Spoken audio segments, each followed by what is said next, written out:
Hello and welcome guys, मैं हूं आशुतोष और आज इंडिया टीवी पर हमारे साथ एक ऐसी शख्सियत है जिन्हें हमने अब तक अलग अलग किरदारों में देखा है। कभी माँ, कभी सास, कभी हमें हंसाती हैं, कभी हमें रुलाती हैं। जी हाँ, हम बात कर रहे हैं आजकल ज्यादा चर्चा में कटोरी अम्मा के नाम से Himani Shivpuri ji. Himani ji, welcome to India TV. Thank you for having me on India TV. Thank you. आप प्लेजर मैम। मैम, आज के समय में एक बार फिर से आपकी वापसी हो गई है हप्पू सिंह की उल्टन पलटन में, और जो कटोरी अम्मा का जो किरदार है आपका हमेशा की तरह फिर से बहुत ज्यादा पसंद किया जा रहा है। तो क्या कुछ कहना चाहेंगे इस बारे में?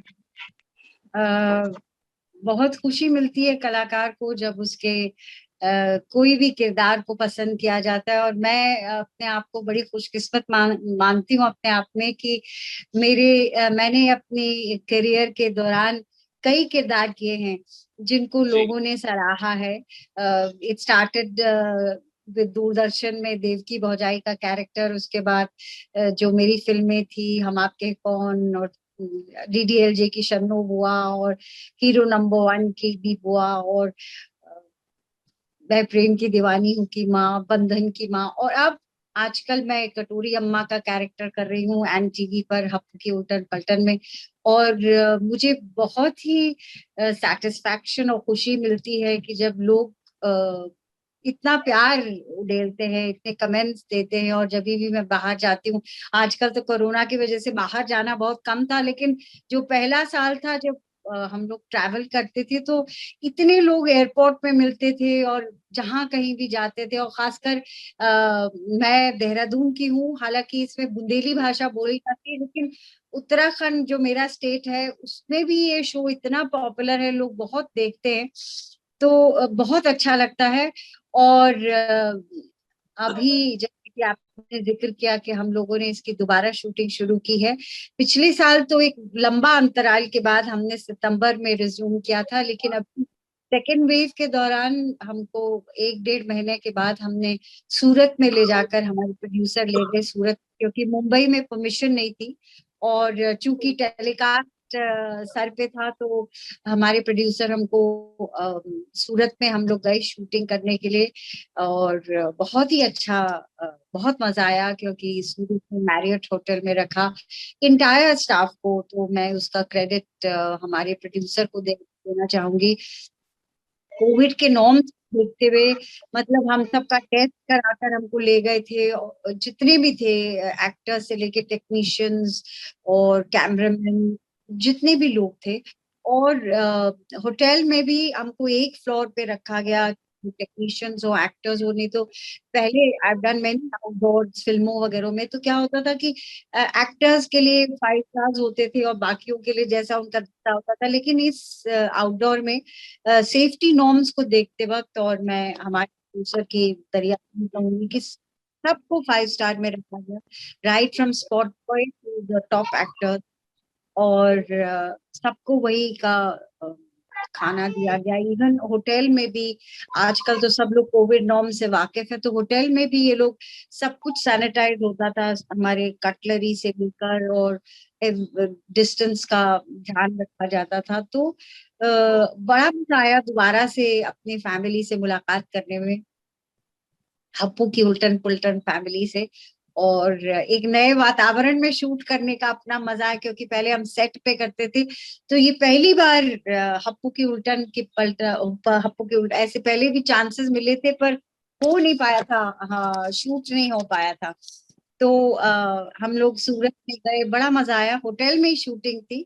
और माहौल बहुत अच्छा था, क्योंकि एकदम से 5 स्टार होटल की जो ग्रैंडियर होती है वो। और लॉबी में हम लोगों ने शूटिंग की, रूम्स में शूटिंग की, तो बहुत मजा आया। और लोगों को भी बड़ा मजा आ रहा है, क्योंकि लोगों का रिस्पांस भी बहुत अच्छा आ रहा है। लोग जो फॉलोअर्स हैं हमारे हमको भेजते हैं कि बहुत अच्छे एपिसोड्स निकल कर आ रहे हैं, तो वो एक सेटिस्फैक्शन मिलता है। बिल्कुल बिल्कुल मैम। जैसे कि अब आप मतलब अब आप टीवी की आपने शुरुआत कहीं ना कहीं टीवी से की थी, फिर आपने बॉलीवुड की बड़ी बड़ी फिल्मों का हिस्सा रही, बड़ी बड़ी फिल्मों में काम किया। सुपरहिट फिल्म्स आपकी, मतलब अगर हम गिनने जाएं तो वो लिस्ट कभी खत्म ही नहीं होगी। अब जबकि जब टीवी का ऑफर किया गया तो कहीं ना कहीं थोड़ी सी झिझक थी मन में। आज काफी सक्सेसफुल हो रहे हैं टीवी में भी, बट कहीं ना कहीं थोड़ी सी झिझक थी उस वक्त की इतनी फिल्में करने के बाद अब टीवी में करना चाहिए नहीं करना चाहिए, उस समय क्या दिमाग में चल रहा था? नहीं, एक्चुअली मैंने हमेशा उल्टा ही करा है, इन द सेंस कि जब मैंने अपना, मेरे को नाम और वो तो मैंने जैसे बताया देव की भौजाई से मिली थी, लेकिन उसके जी। बाद जब मुझे बड़ी फिल्में मिलने लगी, लेकिन तभी भी मैं एक ना एक टीवी शो जरूर करती थी। और लोग उस वक्त, मैं बात कर रही हूँ जब 90s में, तो लोग टीवी को एक जैसे कि आपने भी बोला कि टीवी को एक जो सौतेला भाई की तरह ट्रीट किया जाता है ना, जी। तो मुझे सब बोलते थे ये तुम इतनी टॉप फिल्में कर रही हो, राजश्री में कर रही हो, धर्मा प्रोडक्शन में कर रही हो, यशराज में कर रही हो, तो तुम टीवी सीरियल क्यों कर रही हो? ज्यादा नहीं करती थी क्योंकि फिल्मों को प्राथमिकता दी थी मैंने, तो एक या एक या 2 साल में एक शो, एक सीरियल जरूर करती थी। तो मेरा ये था कि जिस मीडियम से मुझे नाम और शोहरत मिली है, उसको मैं, कई लोग होते हैं कि जिस सीढ़ी से चढ़ते हैं उसी को धक्का मार देते हैं लेकिन मैंने कहा जिस सीढ़ी से मैं ऊपर चढ़ी हूँ उस सीढ़ी को मैं कभी नहीं भूलूंगी।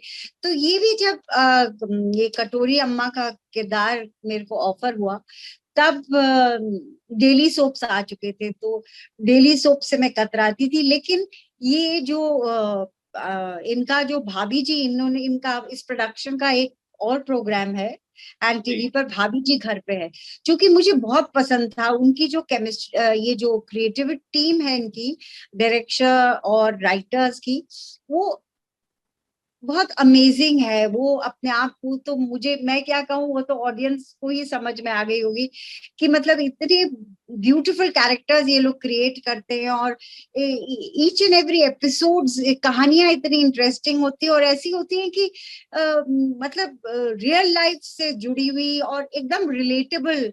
और खासकर हप्पू की उल्टन पलटन में इतने सारे खूबसूरत किरदार इन लोगों ने क्रिएट किए। तो मेरा जो किरदार जो मुझे ऑफर किया गया, आई यूज टू लव वॉचिंग भाभी जी, क्योंकि मैं जब घर पे आती हूँ तो मैं सीरियल्स वगैरह कुछ नहीं देखना पसंद करती थी उस दौरान। I used to love watching comic shows जैसे भाभी जी वगैरह, ऑफिस ऑफिस। तो भाभी जी मुझे राइटिंग बहुत अच्छी लगती थी, राइटिंग डायरेक्शन। तो जब मुझे इनका ऑफर आया और इन्होंने मुझे अपने कैरेक्टर के बारे में बताया, तो I had no second thoughts. मतलब इतना खूबसूरत कैरेक्टर है कटोरी अम्मा का। मतलब एक तो हमारी एज में आकर बड़ा लिमिटेड सा हो जाता है कि एक सास, खड़ूस सास होगी या फिर बिल्कुल दयनीय सास जैसे होता है, लेकिन इस कटोरी अम्मा के इतने सारे कैरेक्टर्स हैं जो कि खेलने में बड़ा मजा आता है कलाकार को। ये इसकी बहू के साथ जो मीठी मीठी नोक झोंक होती है, तू मैं टाइप्स, वेरी गुड सेंस में। और अपने इसके हस्बैंड की डेथ हो चुकी है खोदी जी की, लेकिन वो इसके प्यार में इतने पागल हैं कि रोज रात को मिलने आते हैं, और रात को थोड़ा सा टिकाती भी है, तो उसका भी अपना मजा है। मतलब टिका के एक्टिंग नहीं करते, मतलब एक्टिंग का जो है वो मजा कि कितने सारे कलर्स हैं। फिर इसके बेटे के साथ है, वो दरोगा है, लेकिन वो घर में आता है तो अपनी माँ के पाँव छूता है, और जरा सी भी गलती करता है तो मैं धैर उसके गाल पे एक रसीद कर देती हूँ और बोलती हूँ नास पीटे, क्योंकि बहुत पॉपुलर हो गया है। लोगों को बड़ा मजा आता है कि आप हप्पू के जब आप गाल पे रसीद करती हो और उसको नास पीटे बोलती हो, तो लोगों को बड़ा मजा आता है इसमें।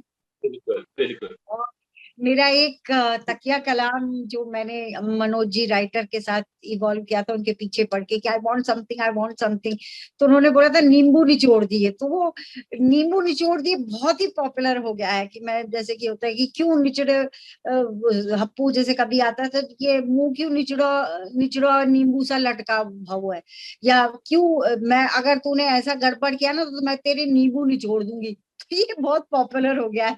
तो ये बिल्कुल सब बिल्कुल। सुनने में और जब पब्लिक का फीडबैक मिलता है तो बड़ा मजा आता है। और it's a very colourful character, उसको पोर्ट्रे करने में मुझे बड़ा मजा आ रहा है। और साथ में हम, मेरे को गेटअप्स भी करने को मिल रहे हैं। कभी उसकी कटोरी की बहन है मॉडर्न सी, ये तो बड़ी ट्रेडिशनल सी है, जूड़ा और वो बिंदी बड़ी सी, और उसकी जो बहन बन सिंगापुर में रहती है, चट्टो, वो बिल्कुल ही मतलब इंग्लिश बोलने वाली, तो ऐसे कंट्रास्ट करने, या कभी मुझे जेब कतरा का कैरेक्टर मिल जाता है, कि डिफरेंट डिफरेंट कैरेक्टर्स करने में बड़ा मजा आ रहा है।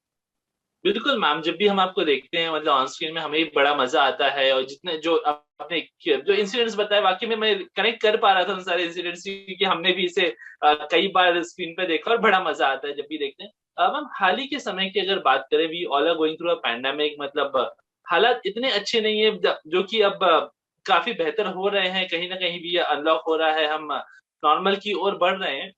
बट इस दौरान कहीं ना कहीं जैसे बहुत सारे एक्टर्स हैं, स्टेब्लिश्ड एक्टर्स हैं, तो उनके लिए ठीक है, बट कहीं ना कहीं और भी बहुत से जो थिएटर एक्टर्स हैं, दूसरे एक्टर्स हैं, तो वो भी काफी स्ट्रगल कर रहे हैं इस दौरान, क्योंकि शूटिंग बंद है, एक्टिंग में इतना ज्यादा काम मिल नहीं पा रहा है जूनियर्स। तो उनके लिए उनके क्या कहना चाहेंगे आप, जो एक्टर्स हैं जिन्हें काम नहीं मिल पा रहा है, काफी स्ट्रगल कर रहे हैं इस ये दौरान। आपने, थैंक यू, आपने एक बहुत ही इम्पोर्टेंट टॉपिक रेज किया है, जिसके बारे में मैं काफी बात भी करती हूँ। क्योंकि हमारी, वैसे तो कहा जाता है कि एक टीवी फिल्म इंडस्ट्री है, लेकिन हमको कभी इंडस्ट्री का दर्जा नहीं दिया गया।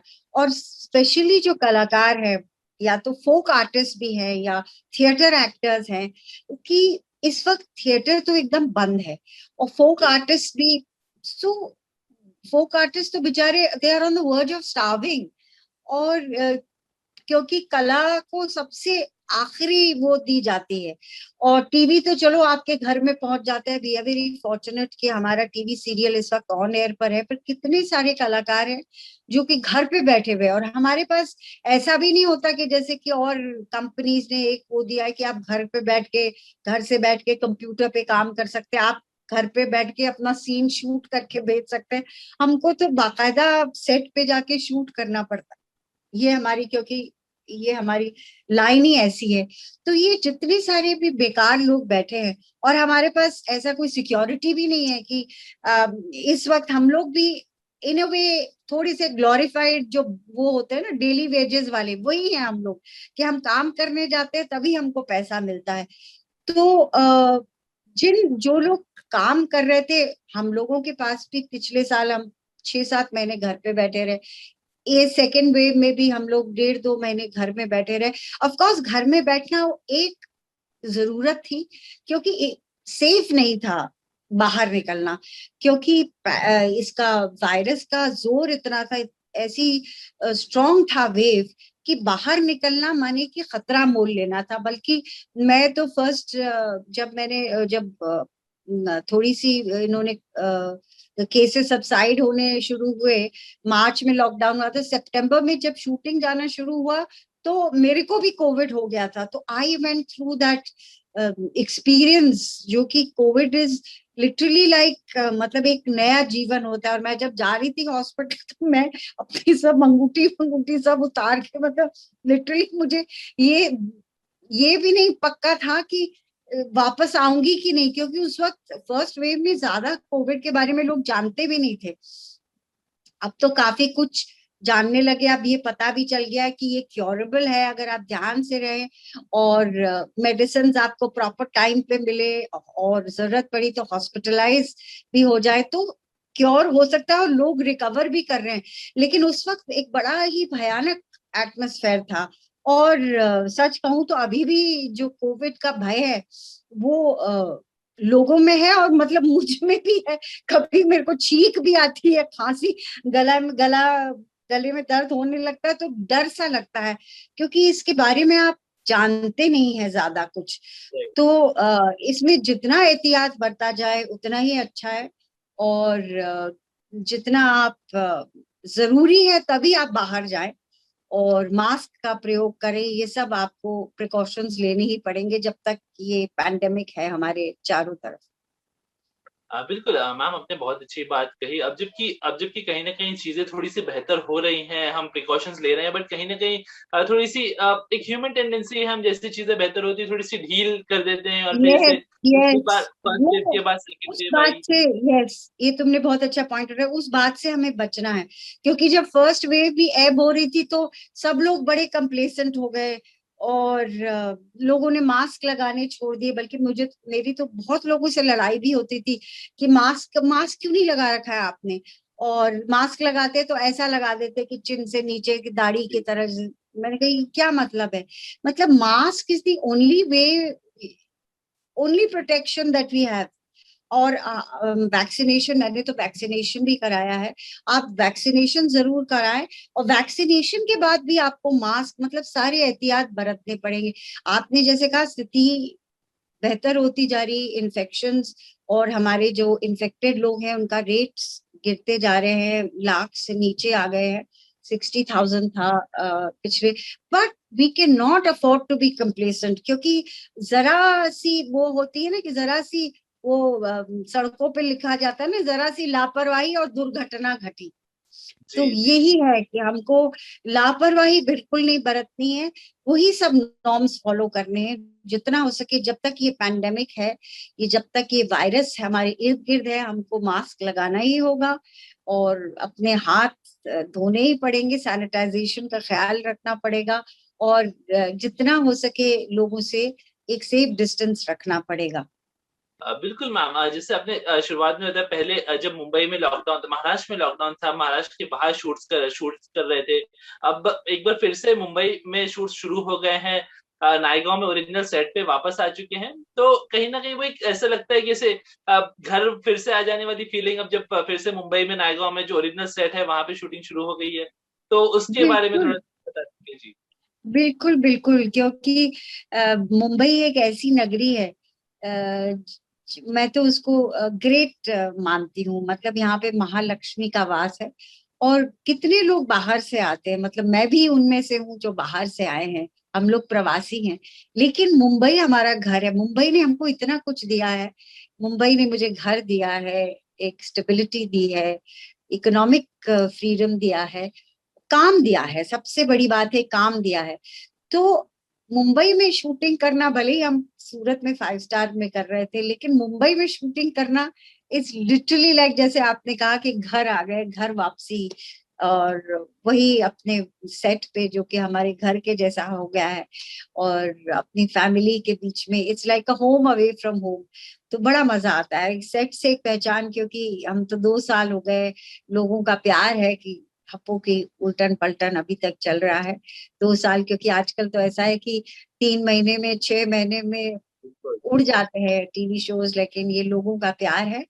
और हमारे डायरेक्टर्स और राइटर्स और प्रोड्यूसर्स की और एक्टिंग टीम की मेहनत है कि हमारा हप्पू की उल्टन पलटन अभी तक चल रहा है, और आशा करती हूँ कि आप लोगों का प्यार इसी तरह बना रहे।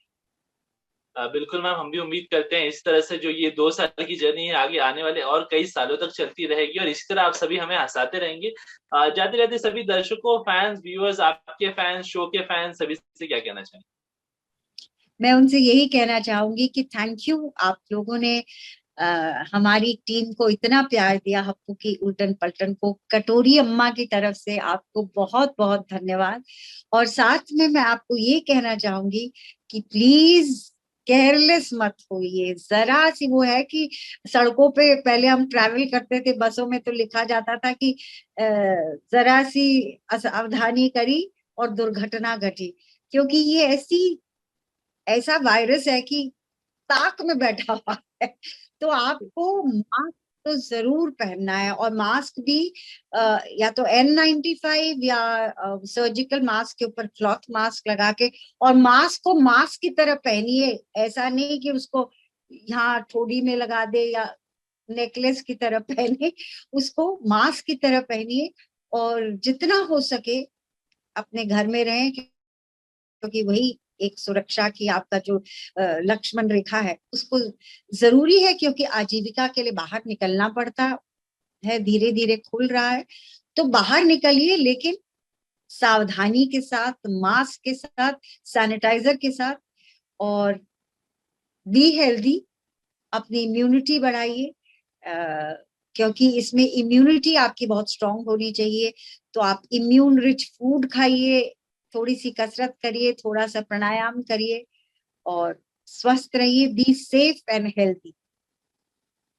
बिल्कुल ma'am, thank you so much, आपने हमसे बात की, बड़ा मजा आपसे बात करके, काफी अच्छी अच्छी बातें आपने बताई। तो उम्मीद करते हैं ये सिचुएशन एक बार बुरे समय की तरह ये भी निकल जाएगा, पैंडेमिक, और एक बार फिर से हम नॉर्मल की ओर बढ़ जाएंगे, सारी चीजें नॉर्मल हो जाएगी। Wishing you good luck and good health, ma'am. Thank you so much. Thank you so much. Thank you.